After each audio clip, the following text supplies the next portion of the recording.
Hello, good morning दोस्तों। Tathagata study में आप सभी लोगों का स्वागत है। आज हम काव्य का विकास हिंदी से 30 प्रश्नों की सीरीज लेकर आए हैं और इन प्रश्नों को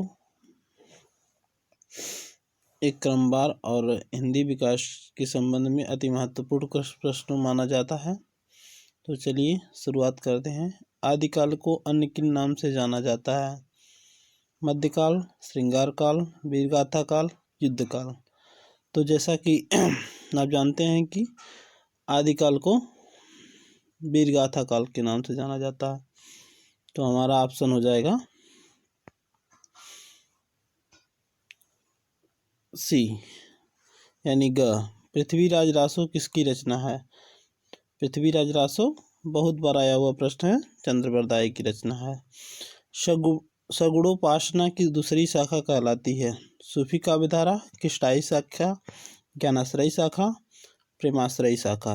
तो सगुणोपासना की दूसरी शाखा को किष्टाई शाखा कहते हैं। साकी शबद रामायणी किसकी रचना? ये प्रश्न बहुत बार आया हुआ है। साकी शबद रामायणी ये कबीरदास की रचनाएं हैं। आदिकाल की अवधि है। आदिकाल की अवधि जो मानी जाती है, जैसा कि आप लोग जानते हैं कि 743 ईस्वी से 1343 ईस्वी को माना जाता है। पूर्व मध्यकाल भक्तिकाल कब से कब तक माना जाता है? और पूर्व भक्तिकाल को भी 1343 से 1643 के बीच में माना जाता है। यानी आदिकाल के बाद 1343 में ख़त्म हुआ आदिकाल, तो उसके बाद भक्तिकाल को 1343 से 1643 तक माना जाता है। आश्रयदाताओं राजाओं की प्रशंसा किस काल की प्रमुख विशेषता है? देखिए, जो राजा किसी को आश्रय देते थे, किसी कवियों को आश्रय देते थे, उनकी स्तुति करना वीरगाथा काल की विशेषता है। निम्न में से किस भक्ति काल की निर्गुण शाखा के प्रसिद्ध कवि कौन से हैं? तो मलुकदास, रैदास, क व ख दोनों और हृदय राम। तो इसमें ऑप्शन आपका हो जाएगा मलुकदास और रैदास दोनों।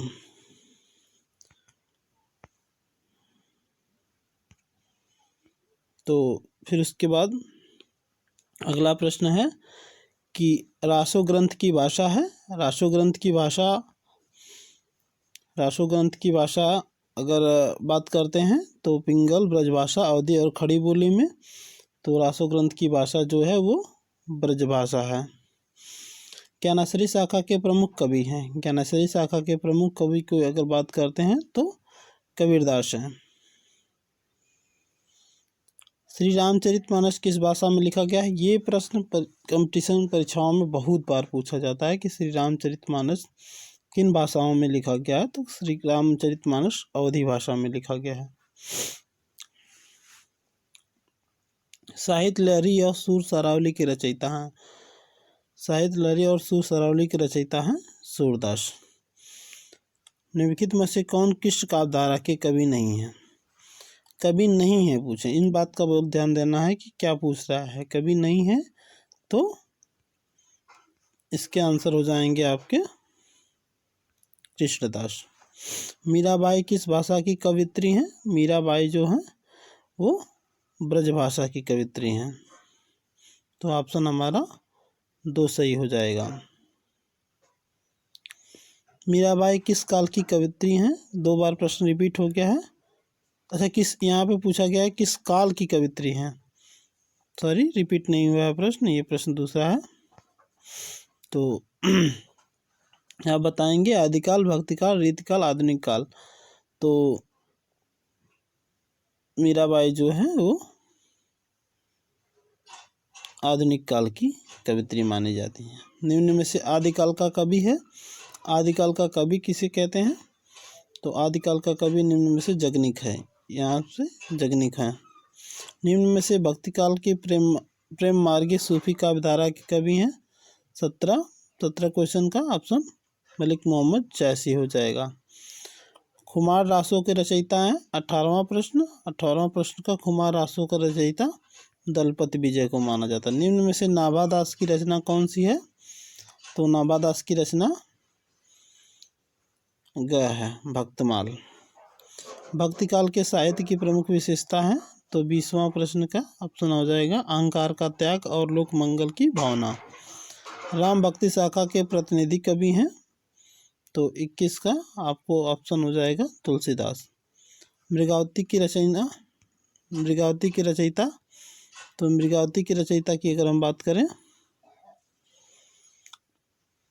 तो हो जाएगा कुतुबन। भाव विलास किसकी रचना है? भाव विलास की रचना के बारे में अगर हम बात करते हैं तो भाव विलास रचना जो है वो प्रश्न नंबर 23 का जो सही आंसर होगा वो देव होगा। निम्न में से महादेवी की रचना है दीपशिखा निर्जा,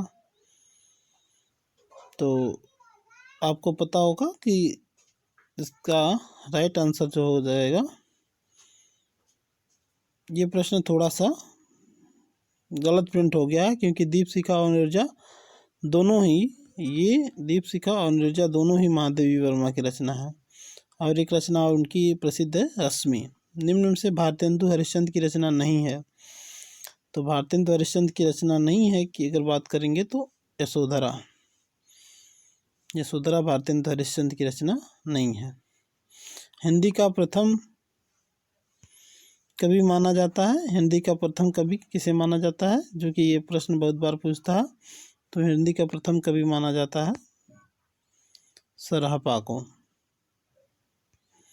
आदिकाल का एक अन्य नाम है, आदिकाल का एक अन्य नाम और क्या है, तो आदिकाल का एक अन्य नाम आप जैसा कि कई बार पढ़ चुके हैं, इसको सिद्ध सामंत काल भी कहते हैं।